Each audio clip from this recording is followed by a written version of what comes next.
The average American household throws away $1,500 worth of food every year. Fresh herbs and greens are at the top of that list. The spinach that goes slimy on Thursday.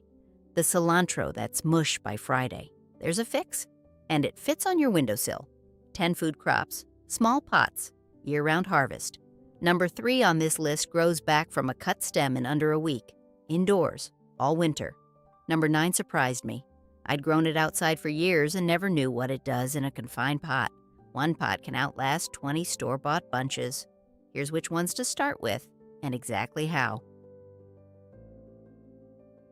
Basil is the most over-purchased, undergrown herb in the American kitchen. I know people who've bought it every week for 10 years and never thought to keep one alive. And I understand. Most grocery store basil is already struggling when you buy it. It's been cold-shocked in transit, stripped of its lower leaves, crammed into a plastic sleeve with nowhere for the roots to breathe. Here's what basil actually wants. Warmth, consistent warmth, not that burst of sun then freezing windowsill situation most kitchens have. Basil's essential oils, the ones that give it that sharp, almost peppery punch, are the plant's own defense system. Think of them as tiny chemical bodyguards, produced to deter insects and surface pathogens. The volatile compounds in Ocimum basilicum vary quite a bit by cultivar, but research has documented measurable effects on certain surface bacteria under laboratory conditions. Nothing fancy about it. Remarkable, just the plant doing what it was designed to do. What that means for your kitchen is simple. Basil on a warm sill, south or west facing, ideally, will produce continuously if you harvest it right. And right means never pulling from the bottom. Always pinch the top just above a leaf node. Let the plant bush out rather than grow tall. A tall, leggy basil is a basil that's 2 weeks from flowering and quitting on you. I had one pot last me 14 months indoors. Fed it a diluted liquid feed, fish emulsion, the kind you'd use for tomatoes, once every 3 weeks. And I'll be honest, there were weeks I forgot entirely, and it forgave me. Every morning I'd walk past it on the way to the kettle, and there it was, giving. That's the thing about growing food close to where you live. You start to notice it, and it starts to notice you, in a way. There's something I can only describe as a quiet gratitude in that. A small blessing from the soil. All right, folks, here's how I set mine up. You want a pot that's at least 6 inches wide, not deep, basil roots spread outward more than they go down. Terracotta is my first choice because it breathes. That moisture regulation keeps roots from sitting in standing water, which is the #1 way basil dies indoors. Fill it with a good potting mix, not garden soil, which compacts and doesn't drain. I use a standard peat-free mix with a small handful of perlite worked in. If the mix sticks to your hand and holds a fingerprint, it's too dense. It should feel like damp forest floor after rain. Loose, airy, slightly gritty. Plant your seedling at the same depth it was already growing, no deeper. Bury the stem and you'll invite rot at the base. I always press the soil around it with 2 fingers, firm but gentle, the way you'd settle a seedling after a late frost. Water in slowly from the top until it runs through the drainage hole. Then let the top ½ inch of soil dry before watering again. I check by pressing my knuckle into the soil. Dry and slightly cool. It's time. Any damp on the knuckle, wait another day. And here's the one habit that keeps it going. Every time you use basil in a meal, pinch from the top. Never more than 1/3 of the plant at once. That signal, removing the growing tip, is what tells the plant to push outward and bush up. It becomes a system that feeds itself and feeds you. Chives are probably the lowest maintenance food crop you can keep alive indoors. Lower than basil, lower than mint. They want to grow, they want to be cut, and they genuinely do better when you harvest regularly. I once went on a 10-day trip in November and came back to find my chive pot had put on 2 inches without me, just carried right on. Steady. I came back to it almost apologetically, and it had already forgiven me, the way good things do. They're alliums, same family as garlic and onion, and that family carries a well-documented nutritional record. The sulfur compounds that give alliums their bite are the same ones researchers have studied for decades in relation to heart health markers. Think of them as your blood vessel's maintenance crew, keeping things running clear. Preliminary observations from multiple population-based dietary studies suggest regular allium consumption is associated with healthy cholesterol metabolism markers, though the evidence is observational rather than clinical. Worth noting, worth eating. What I appreciate, as someone who spent years watching what patients ate versus what they thought they ate, is that chives fit on almost everything. Eggs, soup, potatoes, cottage cheese. The morning light's been gray all week, actually. Good chive weather, I always think. They don't mind the overcast at all. You don't have to plan around them. They're just there. Snip what you need, carry on. Chives want a pot that's wide rather than deep, at least 6 to 8 inches across. They multiply at the base and need room to clump outward. Any multi-purpose potting mix works fine. Chives aren't fussy about soil. I add a small handful of horticultural grit at the base first to keep drainage moving. Then fill with potting mix to about 1 inch from the rim, and press in your chive clump at the same depth it was growing. Firm the soil around the base with 2 fingers. Water in, and then, this is the step most people skip, cut the blades back by half right after planting. I know it feels wrong, but it redirects the plant's energy down into root establishment. It'll come back stronger within 2 weeks. After 2 weeks, snip from the outside of the clump in. Always leave the inner blades to keep growing. And always leave at least 2 inches above the soil. As long as you do that, the same pot will keep producing. I've had this pot running for 3 winters now. 3 winters. Mint does not play well with other plants. It will crowd everything in the same pot within 1 season. So when I say grow mint in a pot, I mean its own pot, with nothing else in it. That's not a limitation. That's mint being honest with you about what it is. A generous, slightly territorial grower that needs room to do its thing. Honest. It was raining this morning, and I walked past the mint on the porch on the way in, already trying to push through the edge of the pot. Can't help itself. The compound that gives peppermint its cooling sensation is menthol. And menthol has an interesting mechanism. It doesn't actually lower temperature. It activates specific cold-sensing receptors in your mouth and airways that read the sensation as cooling. Think of it like a smoke alarm that trips without any fire. The alarm is real. The temperature isn't. In botanical documentation, mint preparations have been noted for supporting digestive comfort, that tight, heavy feeling after a large meal. Small clinical observations suggest peppermint may have a mild relaxing effect on smooth muscle in the upper digestive tract. Worth exploring with your own doctor if that's something you deal with. I grow spearmint and peppermint separately. Different uses. Spearmint goes in cooking. Peppermint goes in a tea I make most evenings after dinner. I've done that for years. My grandmother made something similar, I think. She called it by a different name. Something in the way she grew up talking. I can't recall exactly what, which bothers me a little. But the habit she started stuck, and I suppose that's what matters. At least 8 inches in diameter. Mint is a stream-side plant by nature. It evolved with its roots near water. Indoors, it likes consistent moisture, but not standing water. I use a saucer with a small amount of water in it, and I refresh it regularly rather than leaving it stagnant. The difference between moisture-loving and root rot is drainage. Fill with a rich, moisture-retentive potting mix, not the perlite heavy mix I use for basil. Mint wants something that holds more water. Pack it in firmly, then plant your cutting or clump at the same depth it was growing, and press the soil firmly around the base. Water in well, top to bottom, until you see moisture in the saucer below. Then let it sit. Mint drinks steadily. Check the saucer every 2 or 3 days and add a small amount of water if it's run dry. This bottom-up moisture keeps the root zone happy without oversaturating the top of the soil. Harvest by cutting whole stems back to about 3 to 4 inches above soil. Don't just pick individual leaves. That weakens the plant without triggering the regrowth response. A clean cut on a whole stem signals the base to bush out. The plant will replace it within a week in decent light. Spinach gets talked about so much it almost sounds boring. Popeye, iron, all of that. But the actual nutrient picture of fresh spinach, not frozen, not from a bag sitting since Tuesday, is worth a proper look.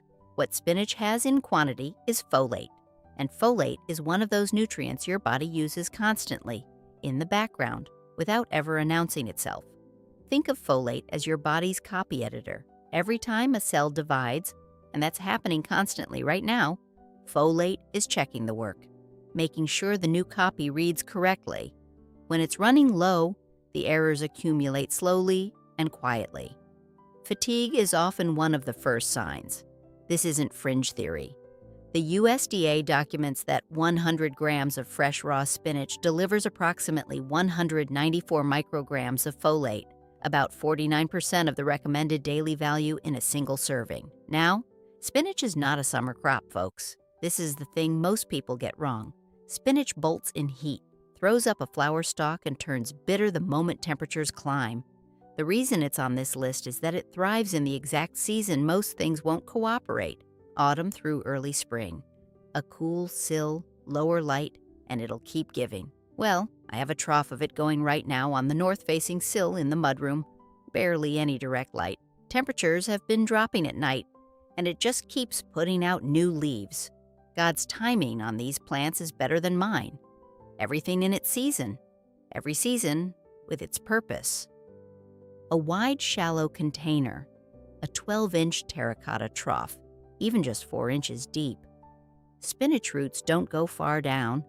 They go wide. Fill it with a moisture-retentive potting mix to about half an inch from the rim. Sow seeds about an inch apart, half an inch deep. Just press them in with your thumb, one at a time. Spinach germinates well between 50 and 65 degrees Fahrenheit.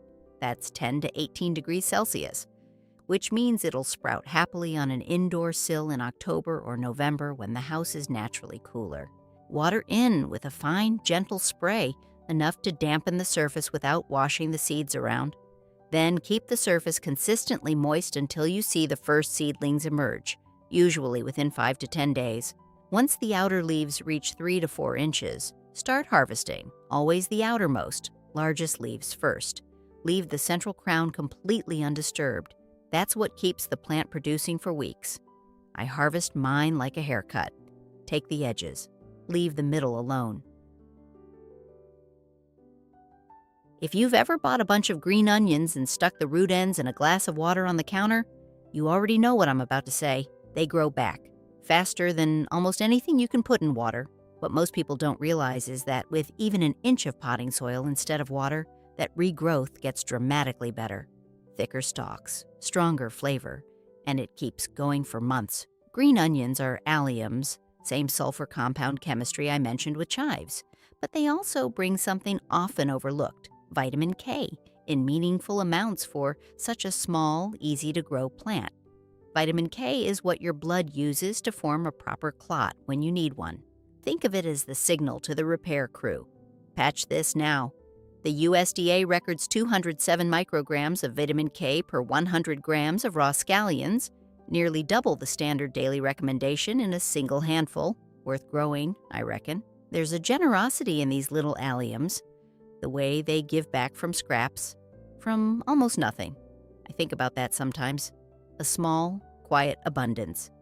Take your store-bought bunch, cut the green tops for cooking, and plant the white root ends 2 inches deep in a pot of potting mix. Within 5 to 7 days, green tops push back up. Within 2 weeks, your first harvest. And you can repeat this cycle 3 or 4 times from the same roots before the quality drops off. Frugal.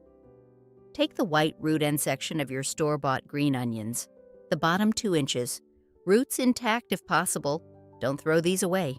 That's your planting stock. Fill a 7-inch terracotta pot with standard potting mix to within an inch of the rim. Then press the root ends in about 2 inches deep, spacing them roughly 2 inches apart. 3 to 4 root ends fit well in a 7-inch pot. Firm the soil gently around each root end with 2 fingers, then water in lightly. Place in your brightest window. Green tops will push through within 5 to 7 days. Harvest when the green tops reach 6 to 8 inches tall. Snip from the top with scissors, always leaving the bottom 2 inches above the soil intact. Those 2 inches are what regenerate the next round. They'll come back 2 or 3 times before you need to start fresh. Thyme evolved in dry, rocky, sun-baked Mediterranean hillsides. Stony soil, bright heat, minimal water. What it cannot tolerate is consistently wet roots. More thyme plants die from overwatering than from any other single cause. Understanding where a plant comes from tells you more about what it needs than any care label will. Simple, the two compounds that get the most research attention in thyme are thymol and carvacrol. Think of thymol as a very thorough housekeeper. In laboratory settings, it's shown consistent effects on the structural integrity of certain bacterial cell membranes. Not magic, just chemistry, doing what chemistry does. Thyme preparations have a long, well-documented record in European folk medicine for respiratory support. The ethnopharmacological record across cultures is remarkably consistent, and preliminary modern research suggests that record has a plausible biological basis. I grow thyme on my sunniest sill, south-facing, which in Oregon in January is doing its best. I water it roughly once every 10 to 14 days in winter and let the soil go quite dry between. It doesn't want coddling, and when I harvest, maybe once a week for cooking, I take from the outer stems, never the main woody structure at the center. The whole plant looks a bit rough and scrubby most of the time, and it genuinely does not care. I appreciate that about it. A 4 to 6 inch terracotta pot, smaller than you'd think. Start with a layer of coarse grit at the base, about an inch deep. This is what keeps the drainage honest. Then fill with a gritty potting mix, half regular compost, half perlite, or horticultural sand. You want a mix that dries quickly. Pack it loosely. Thyme roots don't need compression. Set your thyme plant in at the same depth it was growing, root ball level with or slightly below the rim. Then scatter a thin layer of grit on the soil surface around the base of the stems. This keeps the crown dry and prevents the basal rot that kills most indoor herbs. Water thoroughly on planting day, then do not water again until the soil is bone dry to about an inch down. In a well-heated house in winter, that might mean once every 10 to 14 days. Trust the soil, not the calendar. Harvest short sprigs, 3 to 5 inches, from the outer and top growth only. Never cut back to the main woody trunk. Once a stem is stripped bare, it rarely pushes new growth. Keep the cuts to the leafy green tips, and the plant will branch and fill in season after season. If you're going to grow one thing for food, one thing that gives you the most usable produce in the least space, loose leaf lettuce is probably it. Not romaine, not iceberg. Loose leaf, the kind that doesn't head up, because loose leaf is the original cut-and-come-again crop. You cut the outer leaves. The center keeps growing. You never fully replant for weeks, sometimes months. Lettuce gets underestimated nutritionally. The darker the leaf, the more it has. Red and deep green loose leaf varieties carry meaningful amounts of beta-carotene, the compound your body converts into vitamin A. Vitamin A is what helps maintain the surface integrity of your eyes and your respiratory lining. Think of it as the waterproofing on your body's most exposed surfaces. USDA data puts red loose leaf at roughly 1,637 micrograms of beta-carotene per 100 grams. Green loose leaf at around 1,223 micrograms. Both worth having. The darker varieties outperform consistently. The indoor trick with lettuce mirrors spinach. Cool conditions, not hot direct sun. A bright window with filtered light suits it better than a blazing south-facing sill. If you sow a small pinch of new seed every 3 weeks in whatever corner of the trough has space, you'll always have something at a different stage. The Creator designed these plants to keep giving. I'm just trying to keep up. A 12-inch window box or terracotta trough, 4 inches deep. Fill with a moisture-retentive potting mix to within half an inch of the rim. You're giving the seeds the shallowest soil they need, with a consistent moisture supply. Scatter seeds thinly across the surface. Just a pinch, spread across the whole length, then press lightly with your whole palm to make contact between seed and soil. No need to bury them. Water with a fine, gentle pour, just enough to dampen the top of the soil without washing seeds around. Keep the surface consistently moist until germination, which takes 5 to 10 days in a cool indoor space. Once outer leaves reach 3 to 4 inches, cut with scissors, always leaving the crown. Water every 2 to 3 days. And every 3 weeks, sow a fresh pinch of seed in the nearest open corner. You're always 3 weeks from a fresh flush. Rosemary is the plant I'd choose if I could only keep one aromatic herb on the kitchen sill. It smells like warm Mediterranean coast. It flavors almost everything, and it's one of the more well-studied herbs in food phytochemistry. Not because it's exotic, but because it's been in kitchens for thousands of years, and people have been curious about it for just as long. The compound that draws the most research attention is rosmarinic acid, a polyphenol, which is just a fancy word for one of nature's rust preventers. And this one has an unusual property. It's heat stable. It survives cooking. Remarkable. The creator put a lot of forethought into this particular plant. Think of antioxidants as the internal cleanup crew. Every time your cells do work, process food, repair tissue, respond to minor stress, they produce what I'd call chemical exhaust. Antioxidant compounds help your body manage that ongoing maintenance. Rosmarinic acid has been noted in food chemistry literature for retaining significant activity after exposure to standard cooking temperatures. What goes into your roast or your bread dough is doing something when it arrives on your plate. That matters. It needs your sunniest window. Must never sit in standing water. I've lost rosemary to wet roots more than once, and each time it surprised me because the plant looks fine right up until it doesn't. One day it's healthy, a week later it's gone. Good drainage, bright light, minimal water. That's the agreement rosemary asks you to keep, and it will hold up its end for years. A tall, narrow terracotta pot, 6 inches wide, 8 inches deep minimum. Rosemary roots go down more than they spread. Start with a generous drainage layer of coarse grit at the base, about 1.5 inches. Fill with a gritty mix, half potting compost, half perlite. Don't pack it down. Set the rosemary plant in at the same depth it was growing. Firm gently around the base and scatter a thin layer of grit on the soil surface around the stems. Water only when the soil is bone dry. Push your finger a full inch into the mix. Dry means water. Any damp at all? Wait. In a heated house in winter, this may mean watering once every 2 to 3 weeks. Trust the soil. Harvest short sprigs, 3 to 5 inches, from the outer leafy tips only. Never cut back to bare, woody trunk. Keep the cuts in the green zone, and the plant will branch repeatedly. It'll keep for years. I'd always thought of ginger as a large garden plant, something that needed a wide raised bed and a long warm season. Outside, that's largely true, but in a container indoors, ginger behaves differently.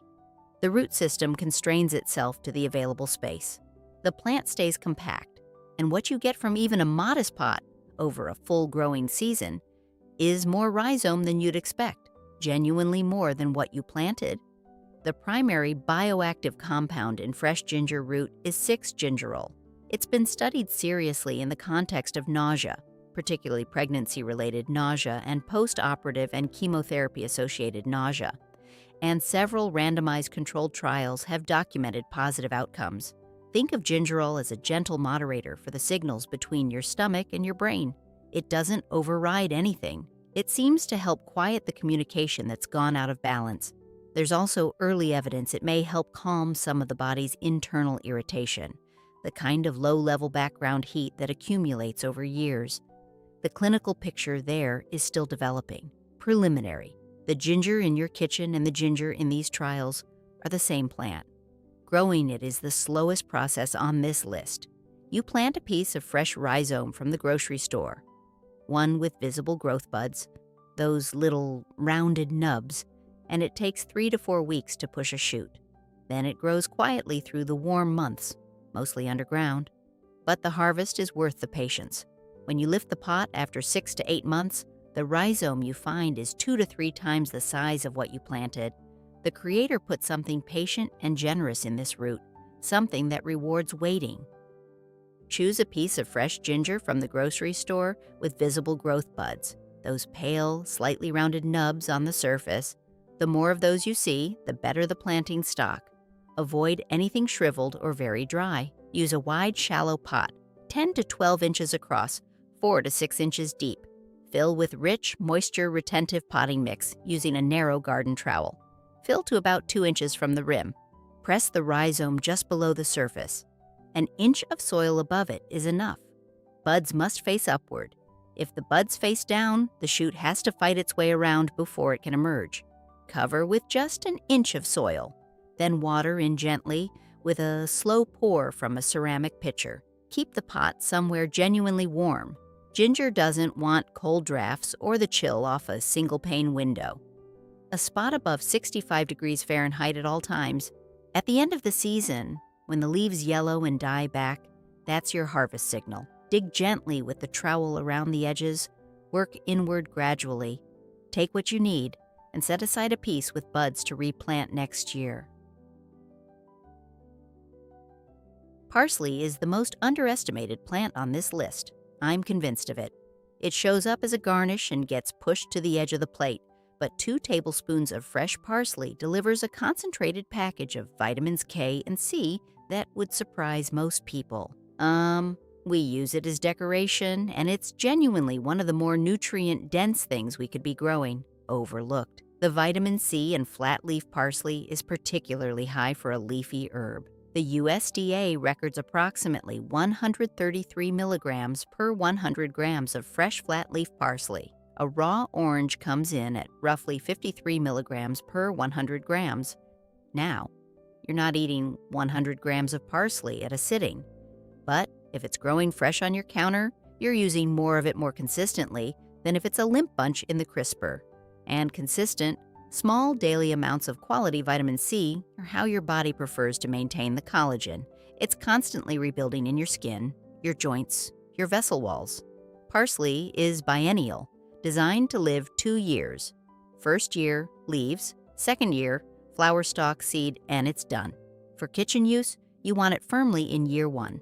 Indoors, in a pot, you can hold that productive stage longer because the plant isn't getting the cold vernalization signal that would otherwise tell it to bolt. A pot on your indoor sill can carry parsley productively for 12 to 16 months before it starts to think about flowering. That's a lot from one pot.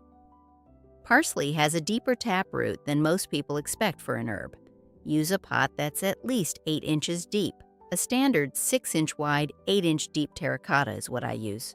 That depth lets the taproot establish properly, which is what gives the plant its long, productive life. Fill with a rich, well-draining potting mix to within an inch of the rim. For kitchen use, I plant a nursery seedling rather than starting from seed.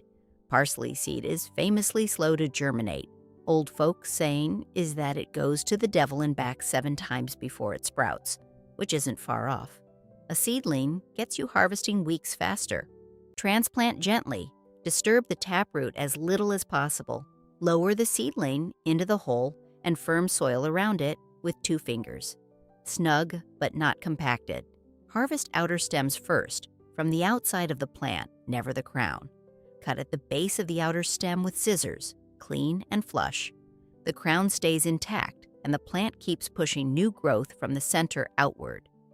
Keep the pot consistently moist, and every 6 to 8 weeks, a small diluted liquid feed to keep the color strong and dark. Pale, yellowing parsley is almost always thirsty or hungry. Listen to it. 10 pots. That's what this comes down to. 10 pots on a windowsill or a kitchen counter, and you've built something that most people would call a garden, and that I'd call a simple act of self-sufficiency. Something you did with your hands and kept alive. Basil and chives and mint and spinach and parsley. Most of us have bought all of these from the store more times than we can count. The difference between buying and growing isn't just the money. It's the habit of paying attention, of knowing that what's on your plate came from something you tended. My grandmother kept herbs on her windowsill her whole life. She never used the words nutritional density. She thought about what was in season, what smelled right, what her mother had shown her. Everything she grew, she used. Nothing sitting there decorating a counter. Everything had a purpose, and she gave everything its due. Here's my question for the comments, and I mean it. I read them when I can. Which of these 10 have you already tried growing indoors?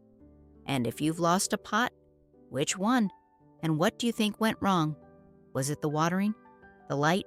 The soil? I have my guesses, but I'd rather hear yours. Leave it below. If this has been useful, the subscribe button keeps you connected. I put these out every week, and they're always free. Take care of yourselves. Keep your hands in the soil when you can.